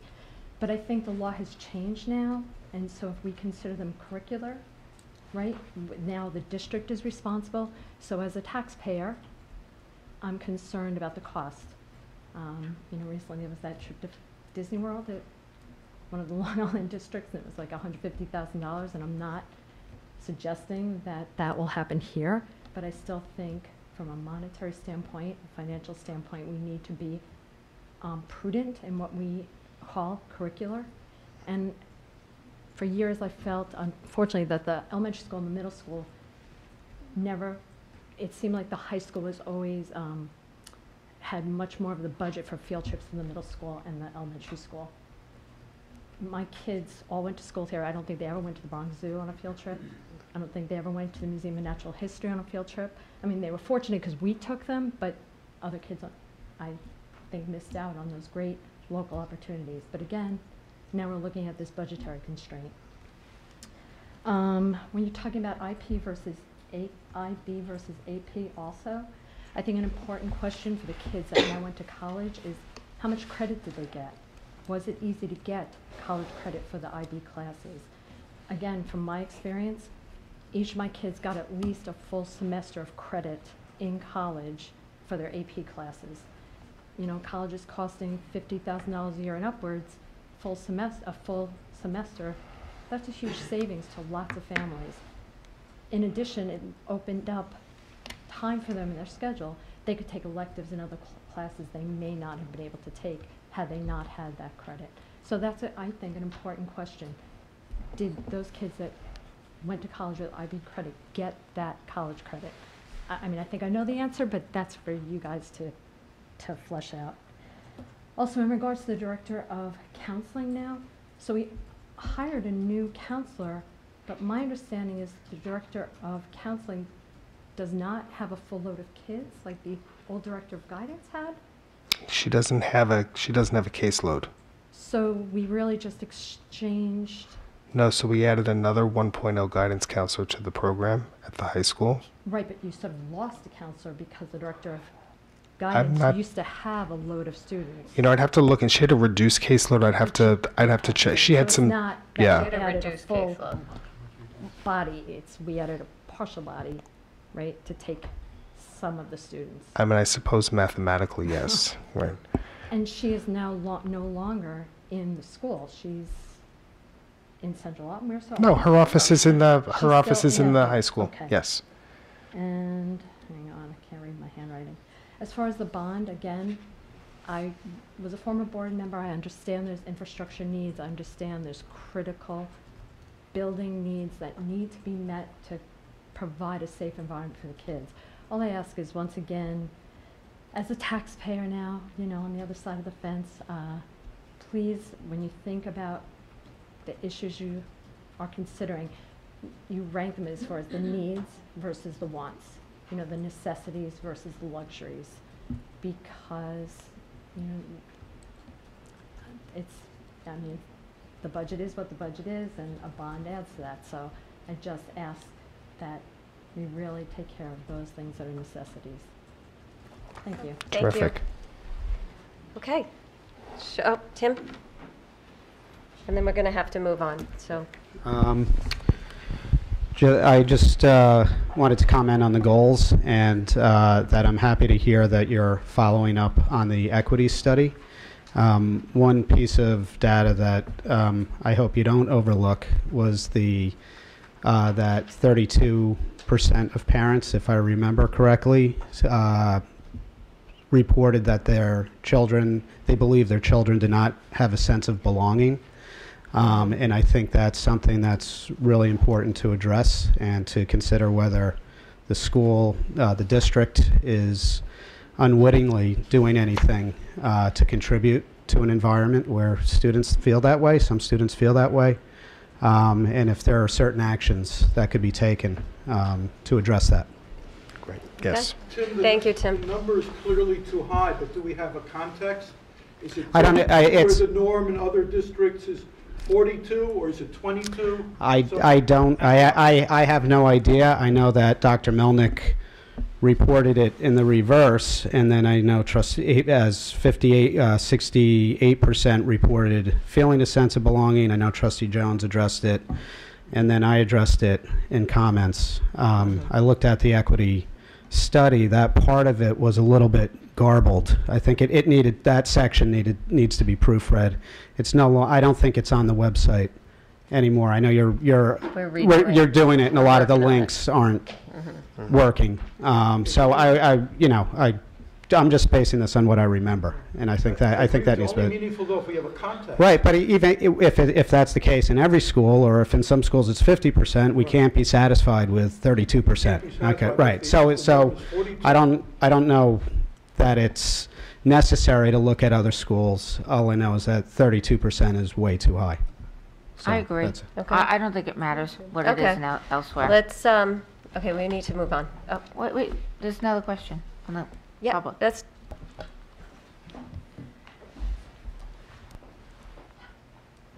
Name and town of residence, please. Grace Rubitone, Glen Head. I have two different comments. One of them is I'd love to see the alumni come back from the year before. It hasn't happened in the last few years. So I'm not even sure if it's on the school calendar for January. So if that could be looked at, I'm sure my son would love to come to talk as well. The other comment I like to make is based on what Larry just mentioned here regarding Mr. Rich Galati, who's beloved to the students that did get to have him. And if there is a chance for Mr. Galati to continue to help our students and groom a teacher who may be taking his place, myself, and I'm sure many others would surely like to see that. I have no more kids in the school, but I have a lot of friends that do. And when people heard that Mr. Galati was retiring, everyone was very upset. He has inspired more students to get involved in the sciences. And I even spoke to a student's parent who graduated last year, who had Mr. Galati junior year and sophomore year. I think so. Junior year, sophomore year. And that student is taking chemistry at Stony Brook and sailing through it and attributes it all to Mr. Galati. So please, if you can, keep Mr. Galati in our school for a while. I think that would be great. Thank you, Grace. Okay, so we're going to move on to our action item D, which is personnel. Tony? Yes. I want to make a motion to amend it. Should we do this after we make the motion to discuss this or before? Peter, Betty, do you know? we want to, what do you want to do? So I'd like to make a motion, as we've done in the past, to select one of the ones that we're voting to be able to make an individual vote on that particular person within the personnel. In the personnel. So we have to make a motion to amend the agenda to remove one item. Yes. So you need to make a motion to remove one item. So which one? What it looks like now. We have a few Yeah. But I'd like to make a motion to separate the resignation of Michael Barr, physics, effective August 29, from the balance of the personnel vote. So we would take that, so the motion is to take that item as a separate action.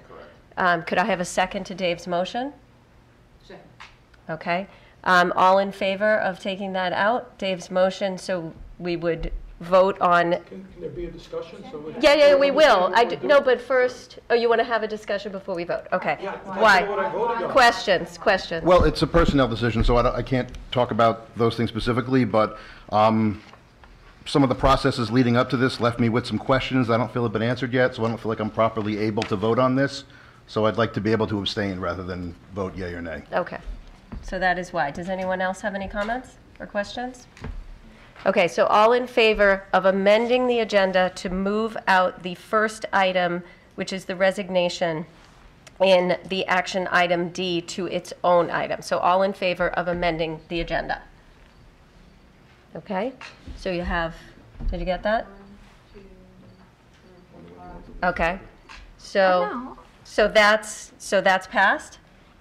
Yeah, but Mary Ann and Herman, are you abstaining, or are you voting against? That we didn't say, oh, I need to know. Oh, okay, so all nays or nays? Okay, so 2 noes. Okay, so now we'll take action item. D, and can we call that D with like A? D prime? D1 or something? D1, let's call it D1. So let's take action item D1, which is the resignation. Could I have a motion? And a second? Sure. Okay. So all in favor of accepting this personnel resignation, please raise your hand. Okay. Nays or abstentions? Abstention. Okay. Thank you all. Thank you. Okay, now let's move to the rest, which will now be action item D, which will include the rest of our personnel issues. Over to page, oh my goodness, 8. Could I have a motion? And a second? And are there any comments or questions? No. No, at the comment period. All right. Comments or questions from the board? All in favor? Okay. Let's move to action item E, which is the acceptance of a donation from the North Shore High School PTO to the North Shore High School. Could I have a motion? And a second? Second. Any comments, questions? A big thank you to the PTO. I can't wait to see them. I heard they're wonderful. All in favor? Thank you. Action item F, which is the approval of budget transfers. May I have a motion? Motion. And a second? Second. Thank you. Any comments or questions? All in favor? Okay. Action item G, the award of a food service bid. Could I have a motion? Motion. And a second? Second. Okay. Any comments or questions? If you Yes. don't mind. I don't. I bet we Dave, do you have, wanna I go bet we have the same question. Really? I Maybe. don't think Okay. so. On the fresh produce bid, first of all, the list of fresh produce was fantastic. I'm very excited that It we're was serving very these exciting. things to our children.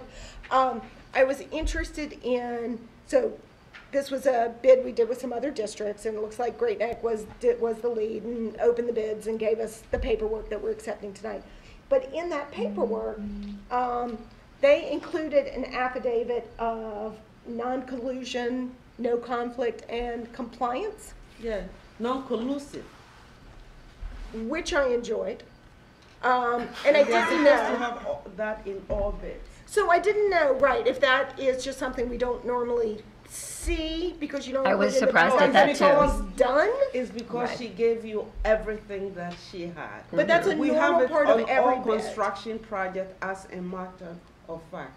And in fact, she did include the Iran divestiture. Yes, I noticed Yeah. the rand We divestiture also too, but have I was that on more all interested in the constru- no in fact- conflict part. In fact, if you like, I'll invite you to one of our construction bid, and that's the very first thing that our architects will look I at. accept, I would enjoy that very much, as a matter of fact. And you know I'm not kidding, you're laughing. No, but we you know you're not kidding. Dave, your question? Not my question. So, How many firms submitted bids on that one? That was very difficult when it comes to the food service bid. So we're co-op- So because yeah. we are cooperative, but we are not that big, so in fact, I just opened a bid today, and it's only one firm that bid.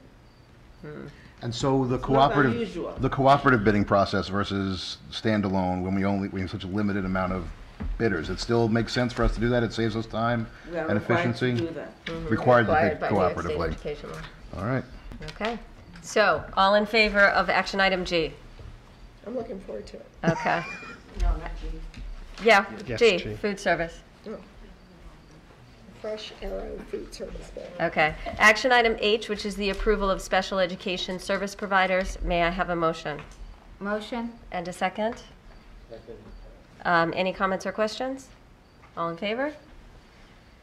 Action item I, which is approval of special education consultant. Could I have a motion? Motion. And a second? Second. Comments? All in favor? Okay.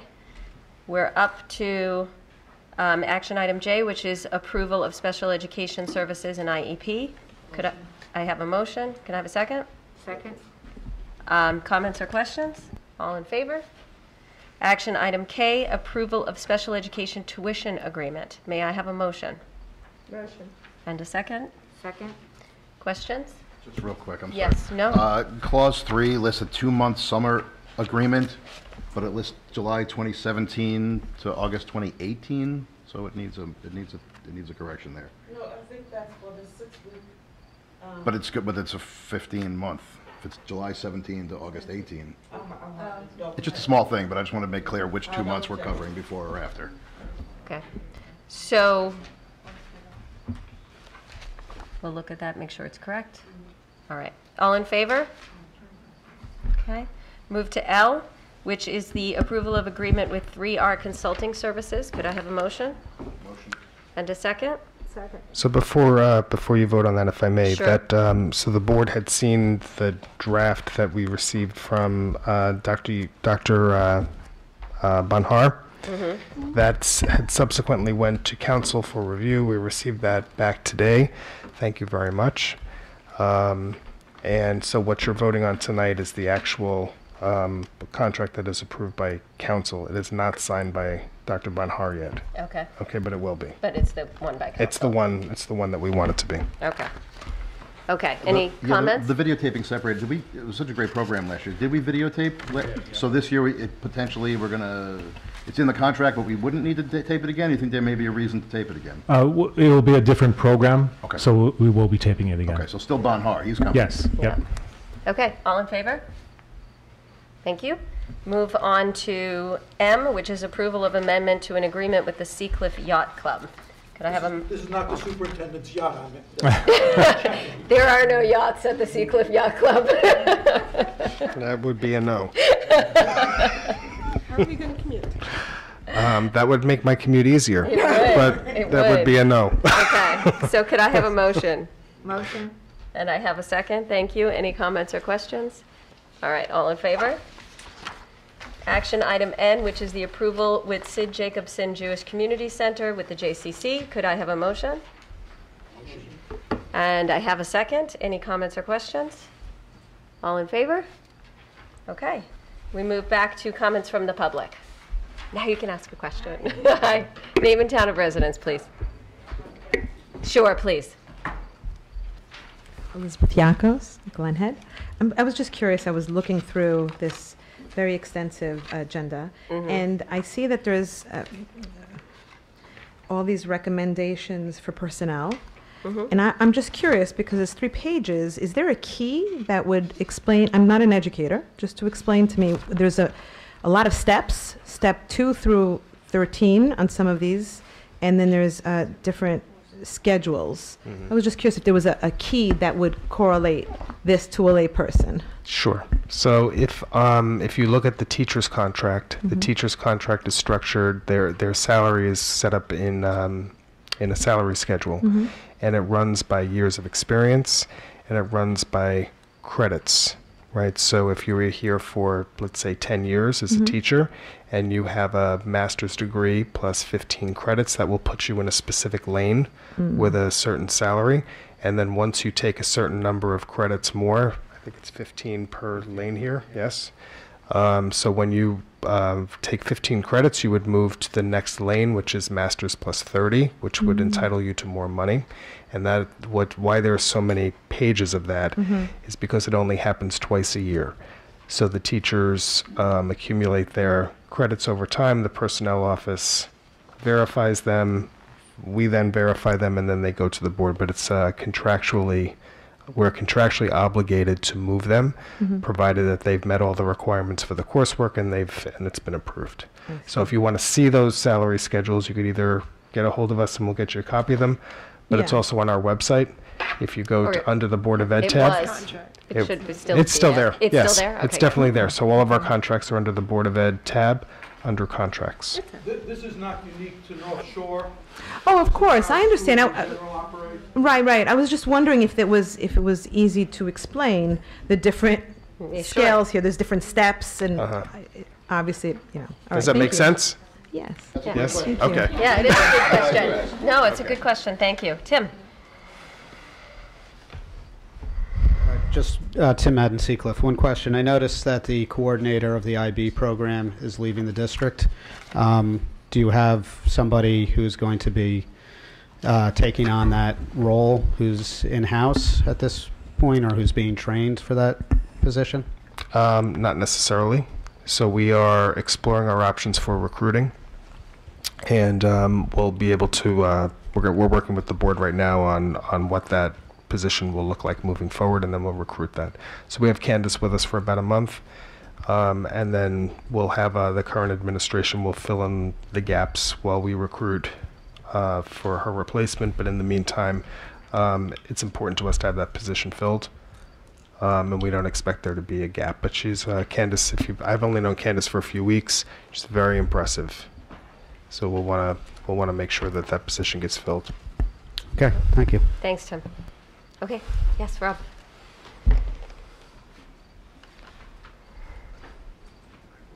Excuse me, Rob Mazzello, Glenhead.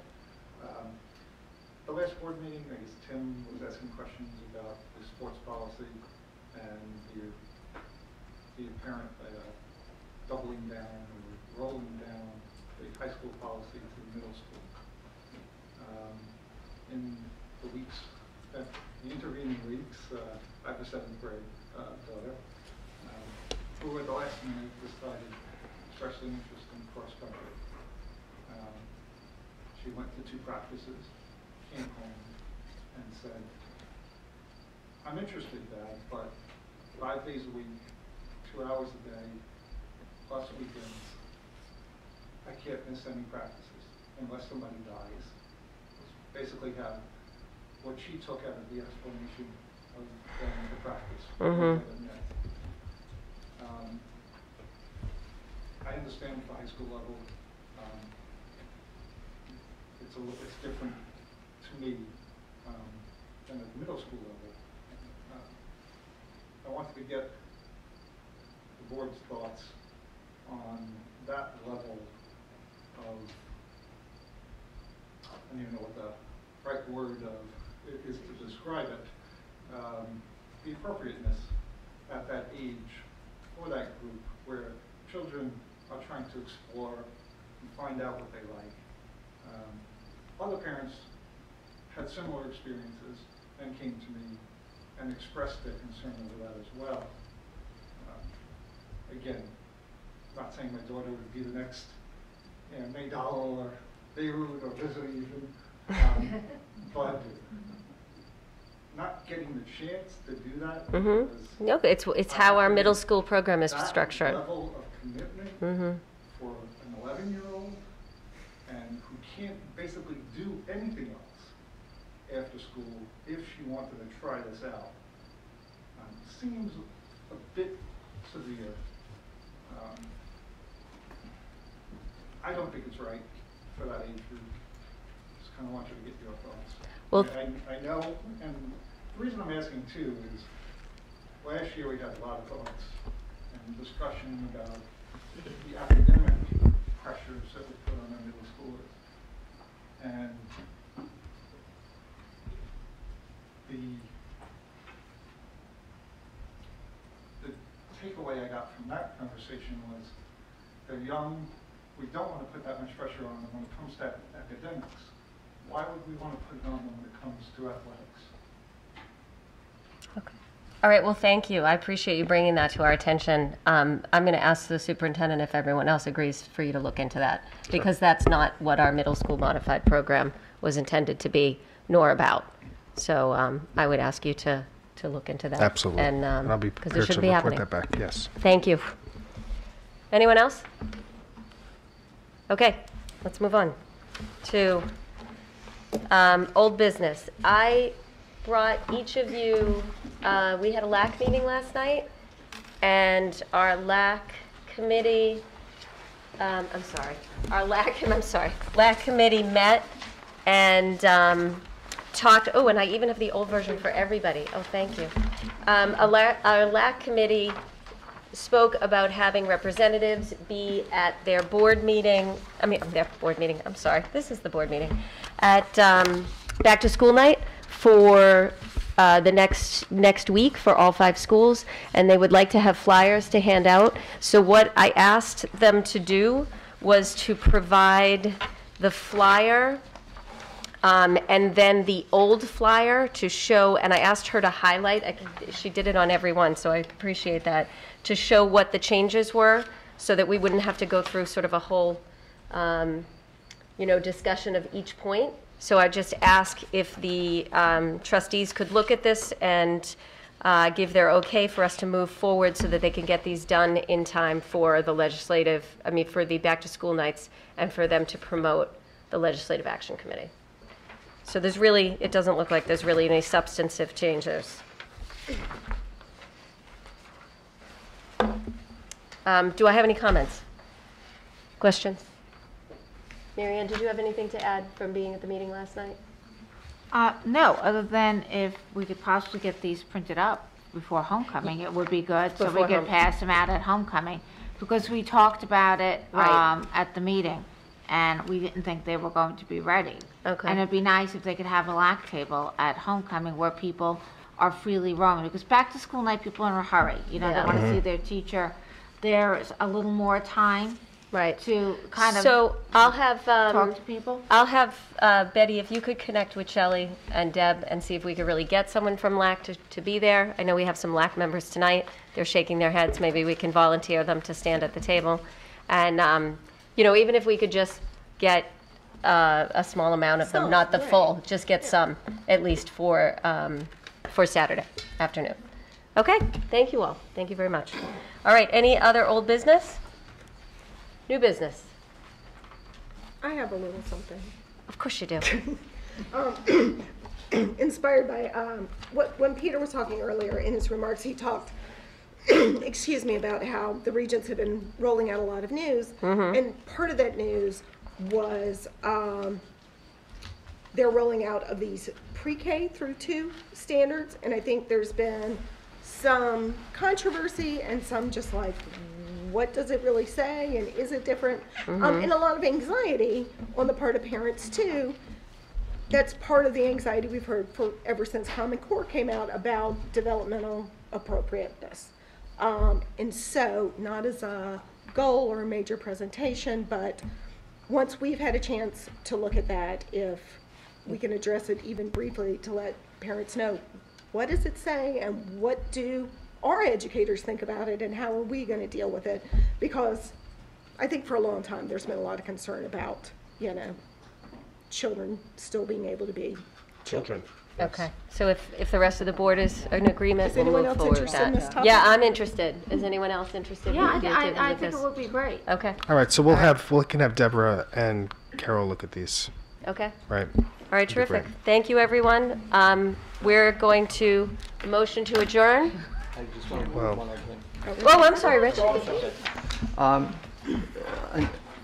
With the start of school again, the ever-present problem of traffic at the front of the high school and the middle school has apparently become, you know, much more severe this year. There've been a lot of complaints that I've been hearing from community members about this. I know the district has done studies of traffic and looked into this, but I think it may be something we have to consider once again. I feel like we've put that traffic study, we've done the traffic study, it wasn't supported. I don't know if we want to do the study again. Well, I think don't it would know. be interesting, since we had the referendum to increase the busing, to see if that has had any impact on the traffic and the amount of traffic. And if it hasn't, why? And is there something we could do better with the busing or some other alternatives? I know we have a traffic study. I mean, that traffic study was done when my kids were in elementary school, and they're 18 and 21. So it's pretty old. And the recommendation was to do this crazy driveway, which was, I think, was like $1.7 million, which I Oh, it was more can't. than that. Yeah, I Yeah, the can't. whole thing is like 2-3 or something. Yeah. Just to Yeah, like fix just the high school it was a middle school. ridiculous amount of money. Whatever it was, it's probably not a really good use of our resources. So part of the impetus behind the busing, increasing the busing, was to see if it wouldn't have any impact on the traffic flow. And maybe what we need to look at is what the cost would be to do early or late buses that would help with the traffic flow. Because many of those parents who are dropping off in the morning are dropping off for extra help, extracurriculars, 0 periods. And maybe if we did at least an early bus, it might help. Dave? Can we maybe just ask Michelle to do a study on the change in ridership now that we have this and Yes. start there? Yes, we were going to do that anyway. So. All right, terrific. Thank you. Thank you. Tony, I think just as we look at transportation, Long Island in general needs a very different model, and busing is really more of the same. We just have to reconceptualize everything with the resources we have. We basically have a rail line that goes from the center of town right to behind the school. You know, is there the ability to have, in effect, a shuttle, a new way of conceptualizing what we have available? It wouldn't lead to any greater traffic congestion. The Oyster Bay line is not overly utilized. The 1 an hour really doesn't have a, create a congestion situation. it's time to really look at very new solutions. If we had a shuttle that basically went back and forth, we would be able to bring our kids to school in a way that wouldn't interfere with the rest of traffic and actually would be an added benefit for the community. You could do a depot like we used to do for the Catholic schools. I don't know if we still do it.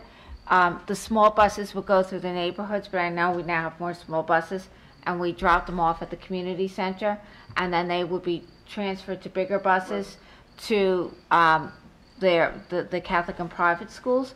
You could do the same thing really for all, like from my side of the highway, the other side of Glen Head, and from those areas that are local around the community center.